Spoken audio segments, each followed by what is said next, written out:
আজ কথা বলবো বড় ছেলেদের নিয়ে। এখন তো প্রত্যেকটা মায়ের একটি করে সন্তান।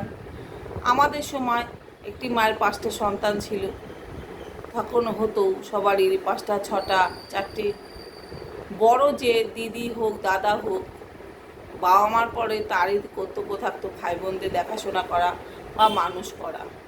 সে যথাসাধ্য চেষ্টা করতো ভাই বোনদের ভালোভাবে মানুষ করার জন্য। সে যে কষ্টটা ভোগ করেছে সেটা যেন তাদের না হয়, খুব যত্ন সহকারে ভাই বোনদের মানুষ করতো। কিন্তু সেই ছোট ছোট ভাই বোন যখন বড় হয়ে মানুষ হয়ে যেত, তখন সেই বড় ভাইকে আর সে সম্মান করতো না।